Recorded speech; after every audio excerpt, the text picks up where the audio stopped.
Editor সাহেব, আগে না ব্যান্ড পার্টি বাজান। আমি দেশে থাকলে প্যান্ডেল কাটায় 7 দিন 7 রাত উৎসব করতাম। মহা আনন্দের বিষয় ঘটিছে। আমার ক্ষুদ্র ভ্রাতার ভগিনীরা ভাবিচ্ছে দাদা ইনকে খুশি কেন হয়েছে, হসেটা কি আগে ব্যান্ড পার্টি বাজানো না হয়েছে। বিশাল ব্যাপার ঘটেছে। বিশাল ব্যাপার কি জানেন? আগের স্বাস্থ্য উপদেষ্টা নুরজাহান আপা বাক্য ঝাড়িছেন, নতুন একটা জ্ঞানও দিচ্ছেন। সেটা হইতেছে বাংলাদেশের ওষুধ কোম্পানিগুলো অতিরিক্ত মুনাফা করে। হ্যাঁ আপা, ও আপা, আপনি আর কোন সেক্টর পেলেন না? যা করতে কই সেটা তো করেন না। আমার সেক্টরে এসে আপনার বাক্য ঝাড়া লাগবেই। হ্যাঁ, ওষুধ কোম্পানির অতিরিক্ত মুনাফা দেখলেন, হ্যাঁ, বারবার শুধু আমারই উপর। এডিটর সাহেব, ওটা একটা দেখার। আর মানুষ পান নাই, বারবার শুধু আমার উপরেই, বারবার শুধু আমার উপরেই। কেন কেন কেন আমার উপরে কেন? আমি কইতে চাই না, বেয়াদবি হয়ে যায়। আবার আপনি অতিরিক্ত মুনাফা বললেন, কোনটা স্বাভাবিক মুনাফা? এর কোনো স্কেল আছে? স্কেল, হ্যাঁ, আপনার স্কেল অন্যরা মানতে হবে কেন? আপনার গ্রামীণ ব্যাংক যে 23.33% সুদ নেয়, প্রায় 23.5%, তাও গরিব মানুষেরা ঋণ দেন, ঋণের উপরে। সেটা নিয়ে কেউ কিছু কইছে? আমরা কিছু কইছি? হ্যাঁ, ব্যানে ব্যানে করছি না তো? এটা অতিরিক্ত না? আপনার আকাশ ছোঁয়া সুদের হার, এটা ঠিক আছে, এটা ন্যায্য। কিন্তু ফার্মাসিউটিক্যালসের মুনাফা ন্যায্য না। হ্যাঁ, মুনাফা খুব খারাপ জিনিস, অতিরিক্ত খারাপ জিনিস, তাই না? কমিউনিস্টদের কাছ থেকে শিখেছেন। আচ্ছা, ধরে নিলাম ফার্মাসিউটিক্যাল কোম্পানিগুলো খুব খারাপ। ওরা যে দুধে ধোয়া তুলসী পাতা, আমি সেটা দাবি করতেছি না, ওদেরও ধরবো, এই এপিসোডে আজকেই ধরবো।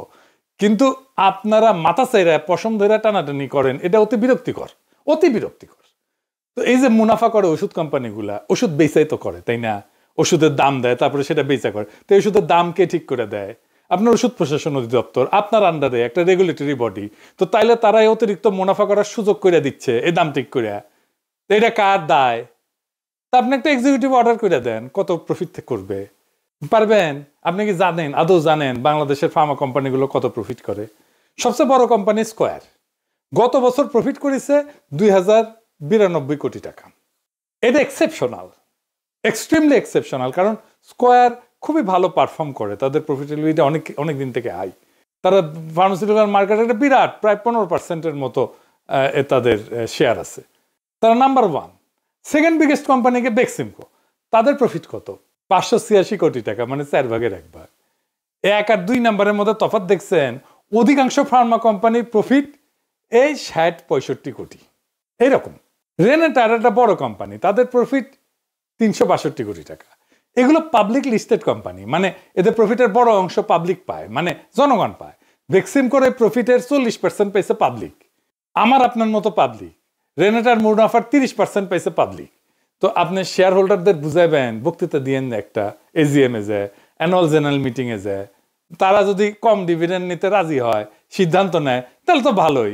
আপনারা ওনারা ডেকেন, কোম্পানির মালিকগুলা ওনারা ডেকেন এজিএম এ, উনি বক্তৃতা দিয়ে প্রফিট করা, কম প্রফিট করতে কয়ে দিবে। মানে এটা কোম্পানিগুলোর কইলে তো হবে না, শেয়ার হোল্ডারদেরকেও কইতে হবে, তাই না? বুঝেন এটা? গ্রামীণ ফোন যে 3630 কোটি টাকা প্রফিট করেছে, কইছিলেন কিছু ওদেরকে? ওরা তো ন্যায্য টাকাও দেয় না ওদের কর্মীদের, আন্দোলন করিচ্ছে ওদের কর্মীরা। আপনার স্বাস্থ্য মন্ত্রণালয়ে ইউজফুল কাজ করতেছেন না তো, আপনারা আগাম করিচ্ছেন খালি বসে বসে। টিকা পাইতেছেন আমাদের বাচ্চারা, হাসপাতালে ওষুধ পয়সা ডেট এক্সপায়ার করে আর রোগীরা চাইলে পায় না, এটা আপনার মন্ত্রণালয়ের কাজ। তারপরেও ধরলাম যে আপনি মানুষের জন্য, উপকারের জন্য করছেন, যে ওষুধের অতিরিক্ত মুনাফা করতেছে, মানুষের অসুবিধা হচ্ছে। তো আপনার তো একটা ফার্মাসিউটিক্যাল কোম্পানি আছে, ইডিসিএল, সরকারি ফার্মাসিউটিক্যাল কোম্পানি। আপনি ইডিসিএল কে দিয়ে ওষুধ বানান, ওষুধ বানায় বেচেন, বিনা প্রফিটে বেচেন, কেউ তো মানা করে নাই। আপনারা বেচেন না কেন? আপনি 100টা এসেনশিয়াল ড্রাগসের ফ্যাক্টরি বানান, তারপরে বিনা প্রফিটে বেচেন, কেউ তো মানা করেন নাই। করেন না কেন? এই যে ড্রাগ অ্যাডমিনিস্ট্রেশন, এর কথা কইলাম, এটা কিচ্ছা বলি। কোন কোম্পানি যদি ওষুধের দাম বাড়াইতে যায় ড্রাগ অ্যাডমিনিস্ট্রেশনের কাছে, দাম বাড়াইতে হয়, অনেক সময় র মেটেরিয়ালের দাম বাড়ে, ইনফ্লেশন হয়, তখন এই অফিসাররা, ড্রাগ অ্যাডমিনিস্ট্রেশন আপনার অফিসাররা কি করে জানেন? আমি তো শুনে শ্রদ্ধা হয়ে গেছি। কোন দেশের কোন ফার্মাসিউটিক্যাল কোম্পানি কি বিক্রি করে সেটা সার্ভে প্রকাশ করে একটা সুইস কোম্পানি, নাম আইএমএস হেলথ। এখানে আইএমএস হেলথ একটা বইয়ের মতো বের করে আর কি, প্রত্যেক বছর 3টে করে বের করে। এখানে মোটামুটি একটা ধারণা পাবেন কোন ওষুধ কত বিক্রি হয়। মনে করেন প্যারাসিটামল কত বিক্রি হয়, কোন কোম্পানির কত বিক্রি হয়, কয় বক্স বিক্রি হয়, কত টাকা পায় কোম্পানি, সেটা মোটামুটি আপনি হিসাবে পাবেন। কিন্তু এটা নিয়ে বসে ড্রাগ অ্যাডমিনিস্ট্রেশনের অফিসার, এটা কমপ্লিটলি একটা বিজনেস ডকুমেন্ট নিয়ে বসে ড্রাগ অ্যাডমিনিস্ট্রেশনের অফিসার কোম্পানিরা বলে, এই যে আপনারা মাসে এত বিক্রি করেন, 1 কোটি টাকা বেশি বেচবেন মাসে, যদি দাম বেড়ে দিই তো আমারে আপনি বেশি না, আমার তো 3 মাসের টাকা দেন, 3 কোটি টাকা আমি আপনার অনুমোদন করাই দিতেছি। ব্যানে করছি না, আমি এভিডেন্স চাইলে এভিডেন্স দিতে পারবো, কিছু করতে পারবেন না আপনারা। এইগুলার উপরে বসে আছেন, আপনি কিছুই করেন না। আমার মনে হয় জানেনও না আপনি যে কি হয়। আমারে অনেকে বলে যে আমি গালাগালি করি, মুখ খারাপ করি। এখন বলেন এদের কি করা উচিত? বলেন, আমি জনগণকে জিজ্ঞেস করতেছি, এই সমস্ত অফিসারদের কি করা উচিত? আমি যদি নূরজাহান আপা আপনার ওই জায়গায় থাকতাম না, মানে বাংলাদেশে যদি স্বাস্থ্যমন্ত্রী হইতাম, তাইলে আমি ওই মাদার বোধের 3 কোটি টাকার কয়েন নিজের হাতে ঢুকে দিতাম গুলিস্তানের কামানের উপরে উঠে। চিন্তা করতে পারতেছেন কই গেছে এগুলো? অতিরিক্ত মুনাফার কথা কইতেছেন উনি। তো কে এসব কইয়া দেয় আপনারে? সাবজেক্টটাকে জানেন, তারপরে কথা বলেন। তো এই মালরে তো আপনি ইডিসিএল এর এমডি বানাইছেন কার রিকমেন্ডেশনে? এটা তো আপনার সিদ্ধান্তের দৌড়। ড্রাগ অ্যাডমিনিস্ট্রেশনের লোকেরা ভাবিচ্ছে যে ইয়ানপসি করিচ্ছে যে খোদাতালা প্যারিসে ওর মাথার ঠাডা ফেলাও, ও যেন আর ব্যাস প্যান না পারে, ওর ঠাডা ফেলে মেরে ফেলো ওরে, তাই করছে এই ড্রাগ অ্যাডমিনিস্ট্রেশন। এইটু বড় ফার্মাসিউটিক্যাল কোম্পানির মালিকেরাও কবি দাঁড়ান আসিচ্ছি। তা আপনি তো লোকজনই চেনেন নাই যে ডিসিএল এর যে এমডি দিচ্ছেন, চিনেন না তো ও কোন কাজ পারে। আপনারা খুব ক্যাটাগরিক্যালি বলতেছি আপা, এই যে এসেনশিয়াল ড্রাগস নিয়ে দাম নিয়ে যা করতেছেন মিনিস্ট্রিতে, আলাপ কইরা করবেন। কি করতে চান সেটা আলাপ কইরা করবেন। আমার সাথে আলাপ করতে হবে সেটা কইতেছি না। আমি তো শূদ্র, নমশূদ্র, আপনারা তো ব্রাহ্মণ, আমার ছোঁয়ায় তো আপনাদের জাত যাবে, এটা জানি। তো তাই আমার সাথে কথা কইতে হবে এমন না, কথা কয়েন না, কিন্তু কারোর সাথে কথা কইতে হবে যে সাবজেক্টটা বুঝে, বিষয়টা বুঝে। আমার সাথে কথা কইলে লাভ হইতো, কারণ আমি বিষয়টা বুঝি, এই সেক্টরে একজন এক্সপার্ট, আর রাজনৈতিক ক্ষমতা আছে, পলিটিক্যাল পাওয়ারও আছে। গার পেলি করে কিছু করতে চাইলে করেন, সে ডাস্টবিনে ফেলা দেওয়া হবে। এই যে ফার্মাসিউটিক্যাল কোম্পানি গুলা ডাক্তারদের মাস্টাররা দিয়ে প্রেসক্রিপশন করায়, রোগীর প্রেসক্রিপশন নিয়ে টানাটানি করে, কি লিখেছে সেটা দেখার জন্য, রোগীর ব্যক্তিগত ফাইল নিয়ে টানাটানি করে, এটা শুধু অনৈতিক না, অপরাধও বটে। এটা কি বন্ধ করতে পারছেন? পারেন নাই। এইটা তো হাত দিবেন আপনি। এটি মুনাফা করে কি না করে সেটা আপনার দেখার বিষয় না তো। আর ফার্মাসিউটিক্যালসের মালিকদের বলতেছি, আপনাদের এই ধান্দাবাজির মার্কেটিং পলিসি বন্ধ করেন। এইটারে মার্কেটিং বলে না, পুরা হেলথ সেক্টর করাপ্ট করে ফেলিছেন আপনারা। মনে রাখেন, পিনাকি চিরজীবন প্যারিসে বসে ইউটিউব করবে না কিন্তু। আল্লাহ বাঁচায় রাখলে না, একদিন ওই ক্ষমতা হবে, একেবারে জেলে ভরে দেবো, হান্দায় দেবো জেলের মধ্যে। আর কোম্পানি জাতীয়করণ করে ফেলবো, আপনি যা বানাইছেন কিছু দেখবো না। আমি আপনারা চিনি কিনা, আপনার সাথে কাজ করেছিলাম কিনা, আমার সাথে কত ভালো সম্পর্ক, এগুলো কিচ্ছু দেখবো না। দেশের প্রয়োজন আগে। এই সমস্ত ধান্দাবাজি বন্ধ করেন। পরে আবার কেন না যে সাবধান করি নাই। এবার আর একটা গুরুত্বপূর্ণ কাজের কথা বলি, আসলে যেটা নিয়ে করবার বসেছিলাম এপিসোড। পারলে এই কাজটা করেন নূরজাহান আপা, আমি কয়ে দিতেছি কোন কাজ। এই কাজে মন দিয়েন, মানুষের দোয়া পাইবেন। আসেন আলাপটা শুরু করি। আপনারা কি জানেন যে আমরা কেন একটা অসুস্থ জাতিতে পরিণত হইতেছি? খাবারের ভেজাল তো আছে, আমি একটা এপিসোড করেছিলাম। তো পরিবেশের বিষ তো আছেই, তার উপরে আরেকটা জিনিস আছে, সেটার উপরে আজকের আলাপ।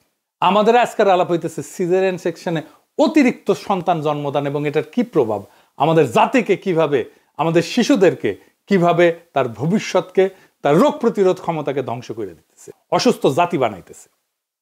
2020 সালে প্রায় 42% শিশুর জন্ম হয়েছিল সিজারিয়ান সেকশনে।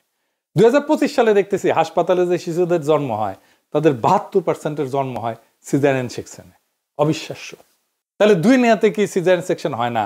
হ্যাঁ হয়, অবশ্যই হয়, কিন্তু কেন হয়, কোন হারে হয়? 21% সন্তানের জন্ম হয় সিজারিয়ান সেকশনে। তো বেশি সিজারিয়ান সেকশনে সমস্যা কি? আর কেনই বা হইতেছে সিজারিয়ান সেকশন বেশি বাংলাদেশে? এর আগে সিজারিয়ান সেকশন নিয়ে একটা মজার ঐতিহাসিক গল্প শুনে আসি। আপনারা চাণক্য বা কৌটিল্যের কথা শুনেছেন না? কৌটিল্য ছিল চন্দ্রগুপ্ত মৌর্যের প্রধানমন্ত্রী। তো চন্দ্রগুপ্ত মৌর্যরে কৌটিল্য সামান্য পরিমাণে খাবারের সাথে আর্সেনিক মিশিয়ে দিত। উদ্দেশ্য ছিল রাজাকে বিষাক্ত পদার্থের প্রতি সহনশীল করে তোলা, যেন শত্রুরা তাকে বিষ প্রয়োগে হত্যা করতে না পারে। এটা আধুনিক চিকিৎসা বিজ্ঞানে এর একটা নাম আছে। এটার নাম হইতেছে মিথ্রিডাটিজম, মানে যার মাধ্যমে অল্প মাত্রায় বিষ গ্রহণ করে করে করে করে বিষের প্রতি প্রতিরোধ ক্ষমতা গড়ে তোলা হয়। কথিত আছে একবার চন্দ্রগুপ্ত মৌর্য তার রানী দুর্ধরাকে দুর্ঘটনাক্রমে আর্সেনিকযুক্ত খাবার পরিবেশন করা হয়েছিল। রানী তখন সন্তান সম্ভবা ছিলেন। বিষের প্রভাবে সন্তান তার বাঁচানোর জন্য রানীর পেট চিরে কৌটিল্য শিশুকে বের করে। এই ছেলেটার নাম ছিল বিন্দুসার। বিম্বিসার না, আবার ওই বনলতা সেনের বিম্বিসার না, বিন্দুসারের ছেলে হইতেছে সম্রাট অশোক। তো জীবনানন্দের বনলতা সেন যখন পড়ি না বিম্বিসার অশোকের ধূসর জগতে, এই বিম্বিসার অশোক বইলে একটু ধাঁধা লাগায় দেয় জীবনানন্দ। বিন্দুসার অশোক হইলে পিতা পুত্র হইতো, কিন্তু না, এটা টুইস্ট আছে। বিম্বিসার এখানে এসে মনে হয় আসলে কি ঠিক পড়িচ্ছি, ভুল পড়িচ্ছি না তো। সেই সময়টা ধূসর হয়ে যাওয়া নিজের মধ্যে মূর্ত হয়ে ওঠে বিম্বিসার শুনা। আমার কাছে পাখির নীরের মতো চোখ তুলে নাটোরের বনলতা সেন এই লাইনের চাইতে বিম্বিসার অশোকের ধূসর জগতে লাইনটা অনেক বেশি কাব্যিক বলে মনে হয়। যাই হোক, কবিতার আলাপ বাদ, মূল আলাপে আসি। এই আলাপ শুরুর আগে আমাদের জানতে হবে কেন সিজার আমাদের শিশুদের দীর্ঘমেয়াদে ক্ষতি করে।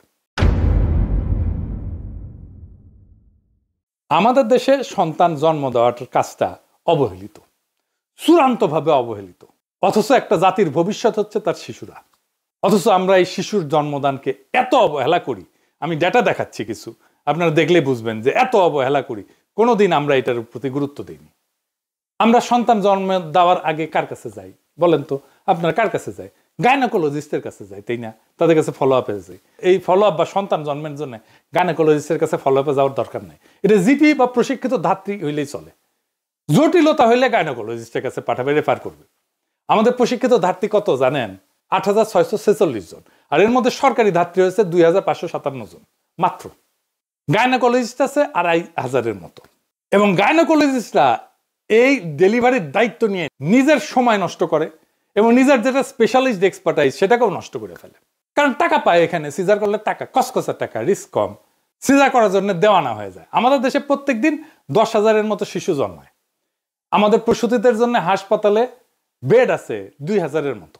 এতে প্রত্যেক দিন ২,০০০ বেডে আমি যদি সন্তান জন্ম দিতে চাই ৮০০-র বেশি সন্তান জন্ম দেওয়া সম্ভব না প্রত্যেক দিন। বাকিরা হয় বাসায়। তো আপনি যখন গাইনোকোলজিস্টের কাছে সন্তান জন্মের জন্য যাবেন, তো এটা অবধারিতভাবে সিজারিয়ান সেকশন হবে। কারণ এটা সন্তান জন্মদানের প্রক্রিয়া, এটা ৬ থেকে ১০ ঘন্টার কাজ। এত সময় তো গাইনোকোলজিস্ট বসে থাকবে না রোগীর পাশে, এই সময়টা বসে থাকতে হয়। সে তখন ধরতক্তা মার পেরেক করে ২০ মিনিটে খালাস করে দেয়া চলে যায়, টাকা নিয়ে চলে যায়, সবাই খুশি। যে মা হইল তারও খুশি, তীব্র প্রসব বেদনা তার ভুক্ত হইল না। এটাই কারণ আমাদের সিজার বেশি হওয়ার। আর দৈনিক ১০,০০০ বাচ্চা হওয়া সামলানোর জন্য দরকার হইতেছে ২২,০০০ প্রশিক্ষিত ধাত্রী। আমাদের আছে ৮,৫০০। তো ধাত্রী কেন করেন না? ধাত্রী ডাক্তার করতে না অনেক টাকা লাগে, ধাত্রী করতে তো এত টাকা লাগে না। পারছেন? কয়টা করছেন? কয়টা ধাত্রীকে চাকরি দিচ্ছেন, সরকারি চাকরি? এখন প্রশ্ন হইতেছে সিজারে বাচ্চা হলে সমস্যা কি? এইটা বুঝতে হইলে আমাদের মাইক্রোবায়োম বলে একটা জিনিস আছে, এটা বুঝতে হবে। দেখ, এটা লিখে দেন। মাইক্রোবায়োম হইতেছে আমাদের শরীরে থাকা উপকারী জীবাণু, বন্ধু জীবাণু। আমাদের শরীরে যে জীবাণু থাকে চামড়াটা আমরা সব জায়গায়, সেই জীবাণুর মধ্যে অনেকগুলো বন্ধু জীবাণু আছে। সব ব্যাকটেরিয়া খারাপ না, সব জীবাণু খারাপ না। ভালো ব্যাকটেরিয়াগুলো আমাদের খাবারে হজমে সাহায্য করে, আমাদের ইনফেকশনের সাথে লড়ে, আমাদের সুস্থ রাখে। খারাপ ব্যাকটেরিয়া আছে কিছু যারা আমাদের অসুস্থ করতে চায়। ভাগ্য ভালো, আমাদের ভালো ব্যাকটেরিয়াগুলো সবসময় এই খারাপ ব্যাকটেরিয়াগুলোর সাথে লড়াইয়ে নামে। শেষ পর্যন্ত ভালো ব্যাকটেরিয়া জিতে যায়, আমাদের শরীর সুস্থ রাখে। ভালো খাবার খাইলে, অ্যাক্টিভ থাকলে, সক্রিয় থাকলে, ভালো ঘুম হইলে ভালো ব্যাকটেরিয়া যত্ন নেওয়া হয়, তারা বেঁচে থাকে, তারা আমাদেরও যত্ন নেয়।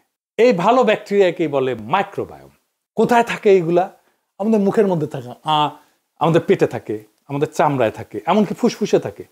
এই যে বন্ধু ব্যাকটেরিয়াগুলা, এটা আমাদের কখনো কোনো ক্ষতি করে না, খালি উপকার করে। এদেরকে আমাদের সুস্থ রাখতে হয় ফলমূল খাইয়া, পর্যাপ্ত ঘুম দিয়া, অ্যাক্টিভ থাইকা, আপনারা অ্যান্টিবায়োটিক খেয়ে দেখছেন না মুখের স্বাদ নষ্ট হয়ে যায়, কারো কারো পেট খারাপ হয়, কারণ আমাদের বন্ধু ব্যাকটেরিয়াগুলো মরে যায় অ্যান্টিবায়োটিকে। আপনার মুখে শরীরের বন্ধু ব্যাকটেরিয়া মরে গেলে অকালে বৃদ্ধ হয়ে যাবেন, চামড়া ঝুলে যাবে। সেজন্য মুখে সাবান দিতে হয় না। সাবান কিন্তু ব্যাকটেরিয়া নষ্ট করে ফেলে, চামড়ার ব্যাকটেরিয়া, সাবানের ক্ষার। সেজন্য সাবান, অন্য সাবান দিতে হয় যেটা ব্যাকটেরিয়াকে নষ্ট করবে না, আমার বন্ধু ব্যাকটেরিয়াকে। এই বন্ধু ব্যাকটেরিয়া আমাদের রোগ প্রতিরোধ ক্ষমতা তৈরি করে। আমরা যখন মায়ের পেটে থাকি তখন আমরা থাকি অতি বিশুদ্ধ পরিবেশে, স্টেরাইল পরিবেশ। এত বিশুদ্ধ মানে ওটা দিয়ে ইনজেকশন করা যাবে, সেখানে কোনো ব্যাকটেরিয়া থাকে না। তাইলে আমরা বন্ধু ব্যাকটেরিয়া কই থেকে পাই? জন্মের পরপরই এইটা পাই আমরা যখন নর্মাল ডেলিভারিতে বাচ্চা হয়, তখন মায়ের যোনিপথে ওই বন্ধু ব্যাকটেরিয়া থাকে। বাচ্চারা যখন মায়ের যোনিপথ দিয়ে বাইর হয় তখন বাচ্চার গায়ে এই বন্ধু ব্যাকটেরিয়া লেগে যায় সারা জীবনের জন্য। রোগ প্রতিরোধের গ্যারান্টি, খোদা তাআলার রহমত। এটা সিজার হইলে বাচ্চারা পায় না। তাহলে বুঝেছেন তো কি সর্বনাশ করা হইতেছে। বাংলাদেশের প্রায় 25% শিশু তার খর্ব খায় এবং প্রায় 9% শিশু অপুষ্ট। পুষ্টিহীন শিশুর শরীরে তার রোগ প্রতিরোধ ক্ষমতার যে কোষ সেটা তৈরি হয় কম, ফলে তারা সহজে ঠান্ডা, নিউমোনিয়া, ডায়রিয়া, ত্বকের ইনফেকশন এগুলোতে আক্রান্ত হয়। অপুষ্টি কিন্তু শুধু খাবার কম খাওয়ার জন্য হয় না, শরীরের ভিতরে বন্ধু জীবাণু আর আমার রোগ প্রতিরোধ ক্ষমতার যে ভারসাম্য, এটা নষ্ট হয়ে গেলে খাবার খেয়েও কোনো কাজ হবে না, খাবার শরীরের ভিতরে শোষণই হবে না। এটাই এখন বিশ্ব স্বাস্থ্য সংস্থার গবেষণার সবচেয়ে আলোচিত বিষয়। তাবা এইগুলো হইতেছে রিয়াল KPI। এটি সাহেব লিখে দেন, KPI কি পারফরমেন্স ইন্ডিকেটর। আপনার মন্ত্রণালয়ের সিজারের সংখ্যা কমাইতে পারেন। সিজারের সংখ্যা যদি কমাইতে পারেন এটা আপনার একটা অ্যাচিভমেন্ট। প্রশিক্ষিত ধাত্রীর সংখ্যা যদি বাড়াইতে পারেন এটা একটা আপনার অ্যাচিভমেন্ট।